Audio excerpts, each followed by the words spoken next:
Kline and Hummel TE-100 is one of the rarest and most coveted hardware EQs in the world. With a vast array of tubes in one mono unit, this is a true heavyweight in every sense of the word. Now, Lindell Audio and Plugin Alliance bring you the TE-100. This is about to become your go-to EQ plugin and is currently being used by top producers worldwide. These are massive tube units. Each one of the units has 12 tubes, actually. And that's one of the key factors in the sonic imprint of the units, of how they sound. For any kind of hip hop or R&B kind of project, the low end is so massive. Few units can do what this one does. The top end is super silk for any kind of jazz project or even for an orchestral recording, to EQ the very top end, and even has a feature where you can boost the top end and at the same time cut the tilt of the top end.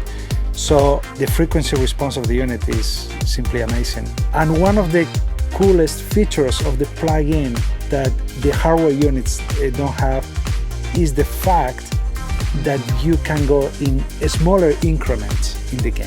And to me, that's actually makes the plugin extra special compared to even the hardware pieces. I mean, the EQ is fantastic, but the plugin, it's a very, very fair representation of the hardware.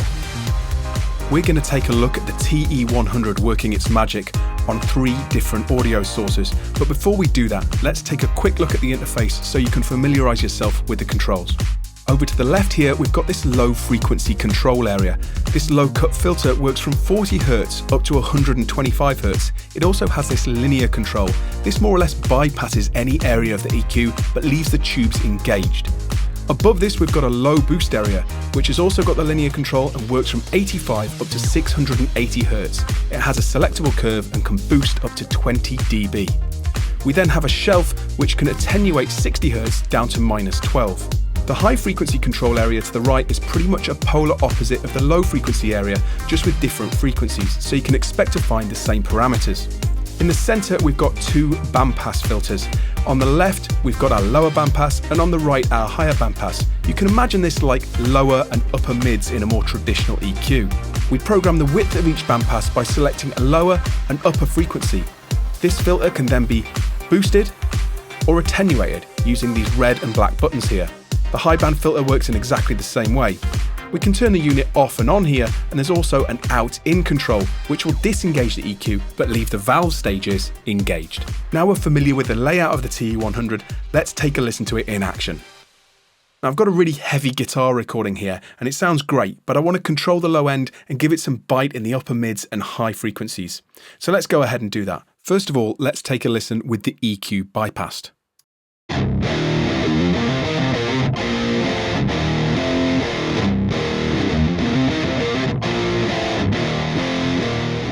So the first thing I'm going to do is use the low cut filter. We're going to cut everything up to 85 Hz, and I'm also going to add a 60 Hz shelf at -9 dB. This should control things nicely.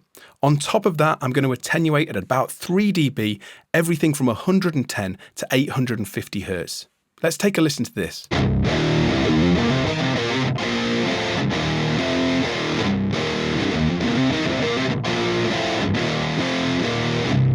It's really controlled the low end, and this will allow us to push it in the mix and make it appear brighter. Now I'm going to engage the high band filter, which I've already set from 850 Hz to 9K. On top of that, we've got a high boost at +3, and I'm going to set that to 6.5K. Now let's take a listen to this. And bypassed.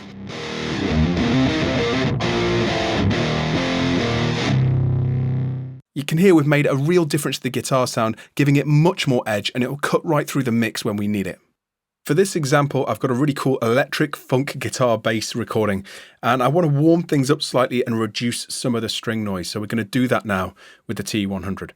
So I'll play the recording dry without EQ first, and then we can take a listen to the changes.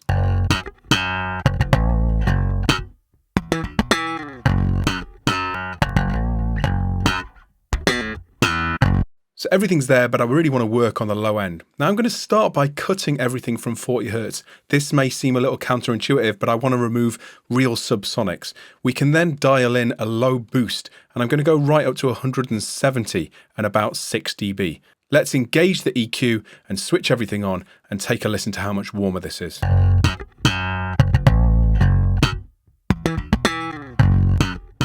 and bypassed.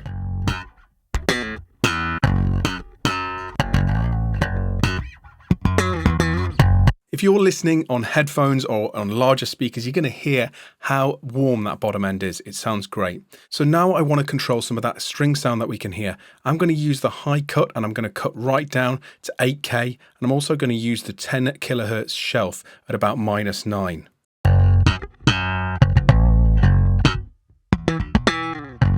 And bypassed.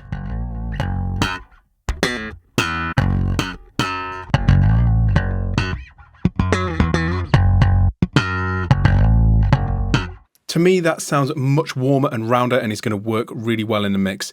The TE-100 has really done its job. Finally, I'd like to show you the TE-100 working across a drum bus. We've got a basic electronic drum mix here. I'm going to show you how we can boost the lows, upper mids and high frequencies to really sweeten the whole thing. It's worth mentioning here that when you're working with instrument buses or entire masters and the gain levels are a little higher, you might experience some transformer clipping. Now this is because the TE-100 is a faithful recreation of the hardware, and this is exactly how the hardware would behave. But if you want to change this, you can go into the menu here and you can turn analog mode off. This will essentially give you a more forgiving sound overall and will soft clip when you hit 0 dB and above. Another useful feature in this drop-down menu area is the UI zoom control. As you can see, we're at 100% zoom by default. Now this makes the interface pretty large, which is great for retina screens or larger monitors. But if you've got restricted space or maybe you're on a laptop, you can reduce the size of the interface. Then you can go ahead and make that choice default so that it's the same size when you next load the plugin. So let's take a listen to the drum mix without the EQ applied. I'll then switch it on and engage each section as we go. So right now the unit's actually switched off. You can hear that the drum mix is pretty good, but like I say, I'd like to sweeten everything. So let's go ahead and switch it on. The EQ is in, but we've got everything on linear. So I'm going to go ahead and put the low boost on 170 and add around 2 dB.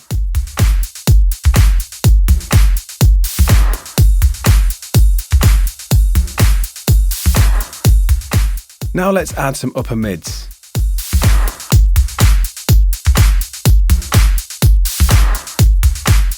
That's really bringing the snare out. And finally, I want to add some high end. So let's go to everything 4K and above, and we'll dial this back slightly to about 2 dB.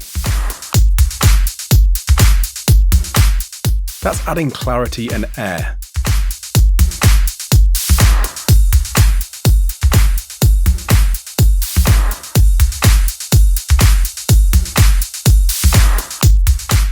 I'm loving the way that's sounding. It's really subtle, but it's bringing out the elements that are important in the drum mix. This should show you that the TE-100 is really versatile EQ, and actually, although the interface isn't like traditional EQs, once you understand how it works, it's very straightforward to use, and you can get the right results extremely quickly. If you want to try this as a 14-day fully functional trial, get yourself to the Plugin Alliance website, join up and download. I hope you've enjoyed checking out the Lindell TE-100 from Plugin Alliance, and I'll see you next time.